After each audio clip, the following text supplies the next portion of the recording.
अस्सलाम वालेकुम रहमतुल्लाहि व बरकातुहू। जी हाँ नाजरीन, मैं एहतिशाम निज़ामी कासमी। नाजरीन, इस वीडियो में दो खबरों से आपको आगाह करेंगे। आम आदमी पार्टी के दहली ओखला से विधायक अमानतुल्लाह खान ने कहा, बीजेपी की जीत में अहम रोल अदा करने वाली ओवैसी की पार्टी मजलिस इत्तेहादुल मुस्लिमीन है। दूसरी खबर है, इंडियन यूनियन मुस्लिम लीग का मुख्तलिफ इलाकों में जायज़ा मीटिंग का सिलसिला जारी। अइम्मा हज़रात की तनख्वाहें जारी करने के ताल्लुक से उठाई आवाज़। दोस्तों, पहली खबर से आपको आगाह करते चले। ऑल इंडिया मजलिस इत्तेहादुल मुस्लिमीन के सरबराह असदुद्दीन ओवैसी के बयान पर आम आदमी पार्टी में सख्त नाराज़गी पाई जा रही है। आम आदमी पार्टी के ओखला से रुकन असम्बली अमानतुल्लाह खान ने सख्त अल्फाज में मजम्मत करते हुए कहा कि असदुद्दीन ओवैसी के बयानात और सियासी सरगर्मियाँ मुस्लिम वोटों की तकसीम की वजह बनती है। उन्होंने कहा कि दानिस्ता या गैर दानिस्ता तौर पर ओवैसी की पार्टी ने हमेशा बीजेपी की फतह के लिए मुआविन का रोल यानी मददगार का रोल अदा किया है। महाराष्ट्र के हालिया असम्बली इंतखाबात इसकी मिसाल है। अमानतुल्लाह खान के कहने का मकसद ये है कि ओवैसी साहब बीजेपी की भरपूर हिमायत करते हैं और उनके बयानों की वजह से बीजेपी कामयाब होती है। ओखला के एमएलए अमानतुल्लाह खान ने कहा कि मुल्क की मौजूदा सूरत इस बात की मुतहम्मिल नहीं हो सकती कि मुसलमानों की सियासी क़ुव्वत का शिराज़ा बखेर दिया जाए। उन्होंने कहा कि अगर अरविंद केजरीवाल फ़िरका परस्त हैं तो हिंदुस्तानी सियासत में कोई भी सेकुलर नहीं हो सकता। उन्होंने कहा कि केजरीवाल ने फ़िरका परस्त ताकतों की पेशकदमी को रोकने का काम किया है और हिंदुस्तान को बदउनवानी से पाक तामीरी सियासत से रोशनास कराया है और इसके लिए क़ैद-ओ-बंद की सऊबतें बर्दाश्त की है। अमानतुल्लाह खान ने कहा कि अरविंद केजरीवाल मायूसी में उम्मीद की किरण है और दिल्ली में एक बार फिर आम आदमी पार्टी फतेह का झंडा लहराएगी।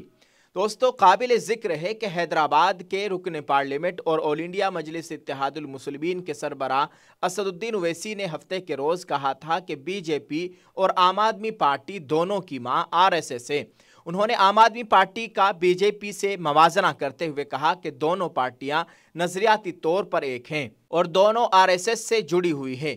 वहीं असदुद्दीन ओवैसी ने इल्ज़ाम लगाते हुए कहा कि दिल्ली के उन इलाकों में कूड़ा फेंका जा रहा है जहां पर मुसलमान रहते हैं। असदुद्दीन ओवैसी ने बीजेपी को आरएसएस का प्रोडक्ट भी बताया। उन्होंने कहा कि बीजेपी और आम आदमी पार्टी में कोई फ़र्क नहीं है, दोनों पार्टियों का नजरिया एक है और इन दोनों पार्टियों को पैदा करने वाली आरएसएस है। आरएसएस ने पहले जनसंघ बनाया, फिर 1980 में बीजेपी की तश्कील की, दूसरे की तश्कील 2012-13 में हुई। बहुत बड़ा इदारा है और ये लैब में बना हिंदुत्व है। इस तरह से असदुद्दीन ओवैसी ने बयान दिया था। फिर उनके बयान पर पलटवार करते हुए ओखला से आम आदमी पार्टी के विधायक अमानतुल्लाह खान ने भी उनको एक बड़ा जवाब दिया है। नाज़रीन, आप इस ताल्लुक से क्या कहना चाहेंगे? कमेंट करके अपनी राय का इजहार कीजिएगा। और यह बहुत अफसोस की बात है कि आपस में मुसलमान एक दूसरे से टकराते हैं और दूसरे लोग इन लोगों का तमाशा देखते हैं। अल्लाह ताला मुसलमानों को आपस में इत्तिफाक और इत्तिहाद के साथ रहने की तौफीक अता फरमाए, आमीन। जी हाँ दोस्तों, ये मेरे हाथों में आप देख सकते हैं, ये अपडेट होकर आ गया है अल नुसरत साबुन। आप इस साबुन को एक मर्तबा ज़रूर इस्तेमाल करके देखिएगा। नहाने वाला साबुन है और कुदरती चीज़ों से इस साबुन को तैयार किया गया है। एलोवेरा, ग्लिसरीन, मिल्क, मुल्तानी से इसको तैयार किया गया है। आप इसको ऑनलाइन खरीदना चाहते हैं तो इस वीडियो के डिस्क्रिप्शन में मीशो का लिंक है, आप वहां पर जाकर इस साबुन को खरीद सकते हैं। स्क्रीन पर दिए गए नंबरात पर आप राब्ता कर सकते हैं। एक मर्तबा इन लोगों को जरूर खिदमत का मौका दे। शुक्रिया। नाज़रीन, दूसरी खबर देखिएगा। अइम्मा हज़रात की तनख्वाहों के ताल्लुक से इंडियन यूनियन मुस्लिम लीग दिल्ली प्रदेश का मुख्तलिफ इलाकों में जायज़ा मीटिंग का सिलसिला जारी।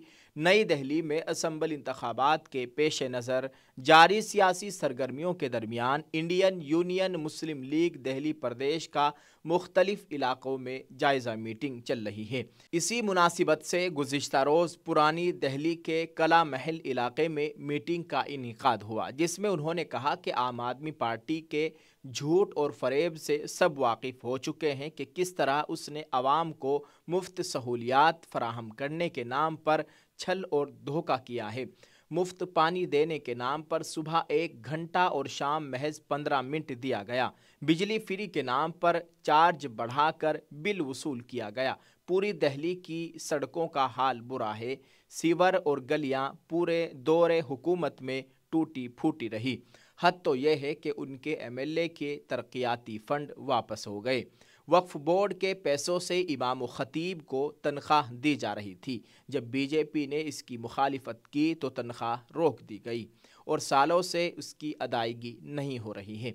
इस दरमियान इंतखाब जीतने के लिए उसने एक बार फिर फरेब का सहारा लेते हुए इमाम और खतीब को नज़रअंदाज करते हुए पंडितों और पुरोहितों को तनख्वाह देने का ऐलान किया है, जिससे साफ जाहिर है कि वो मुसलमानों को अपना वोट बैंक तसव्वुर करते हैं, दूसरी कौम को खुश करने का काम कर रही है।